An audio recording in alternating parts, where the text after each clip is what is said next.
I was so saddened to see someone that had seemed to be solid on the gospel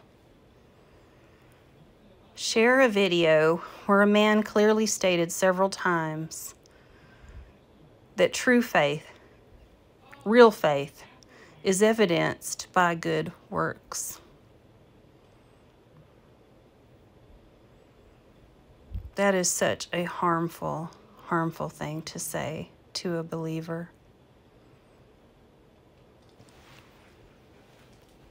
You know, I was saved at the age of 9, and I was truly saved, but quickly immersed into false doctrine and false teaching and had doubts.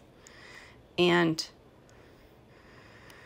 because of that, because I turned my eyes to start looking at myself instead of reckoning on the truth of Christ's finished work and that being enough and his righteousness being enough and my right standing with God because of Christ's finished work. And, you know, several years ago,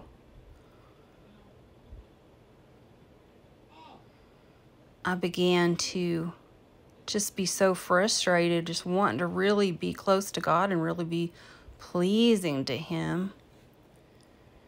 That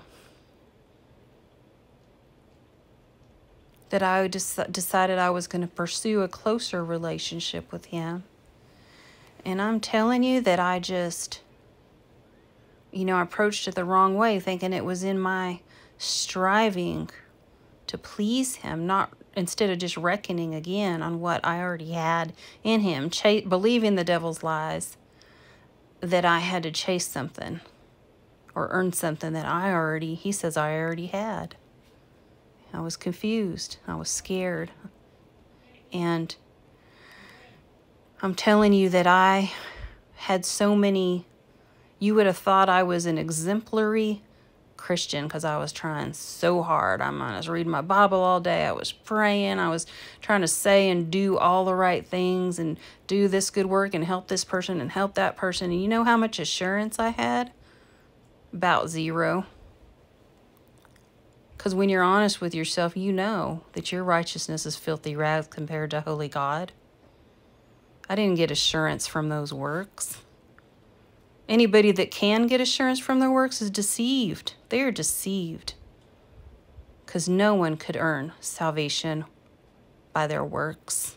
They can't even earn favor with God by their works. God is pleased by our faith. Without faith, it is impossible to please God, he says. My husband had shared the gospel with a man that was unsaved some time ago. And the man rejected the gospel. He rejected Jesus Christ. But he countered with this. He told my husband, hey, my religion is this. When I do good, I feel good. When I don't do good, I don't feel good. And that's the kind of mindset you get when you're looking to your works to try to decide if your faith is real. Did you have true saving faith or not? Well, let me see. Am I having enough good works? Am I having enough fruit? Because, you know, that can give people false assurance. And then how do you measure it? You know, people that are, or you can be like a Galatianized believer and think you're really earning God's favor and earning rewards with your good works or what you think is good works. But you're doing it with the wrong motivation because it's not based on just looking to Christ and letting him do that through you. And you start snubbing your nose at other believers, you know, because they're not doing what you're doing. And that breeds pride. Everything is by grace. Even the reward is reckoned of grace. It's all Jesus Christ. We just get the joy of participation. And to tell a believer that works are not necessary to be saved, faith is, but works are evidence of your faith. Then you're saying if those works aren't there,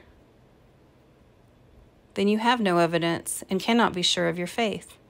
And that just rips that foundation right out from under someone. And You were supposed to be anchored in Christ, rooted in Christ, and grounded on him, on his finished work. He is the sure foundation, the chief cornerstone.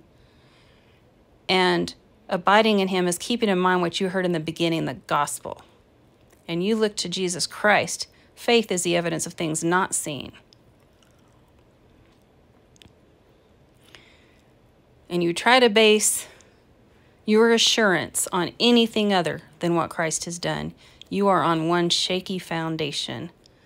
And if you have ever believed the Jesus, the gospel, according to the scriptures, if you believe the record that God gave of his son, then you were born again and you were sealed with his spirit until the day of redemption. You cannot be unborn. You cannot be unsealed. That is a spirit of promise, an earnest, a down payment of what is guaranteed to come. God knew you before the foundation of the world. He exists outside of time and space. He knew you would believe and receive him. Your name has been written in the book of life since that time.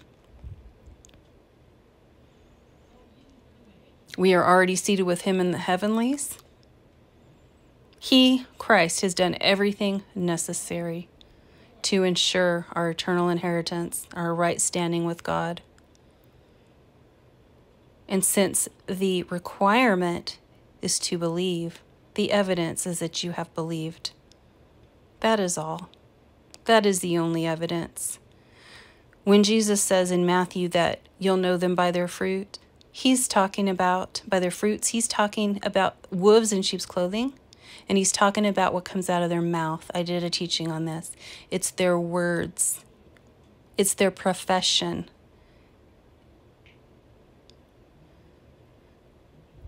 When Jesus taught back then, the mystery of Christ in us, the indwelling spirit that produces fruit, not fruits, fruit, wasn't even a thing at that time. He knew it was going to happen, but he wasn't teaching on that yet. That was for Paul to reveal. It was progressive revelation that he revealed in his time to the church. And Jesus was very clearly saying it was their words. From the abundance of the heart, the mouth speaks. And you can be assured that if you have ever believed, even if you have doubts later, you get caught up in false doctrine later, that you are saved. And when you abide in Christ, how John defines that is keeping in mind what you heard in the beginning. That's the gospel, reckoning on those truths.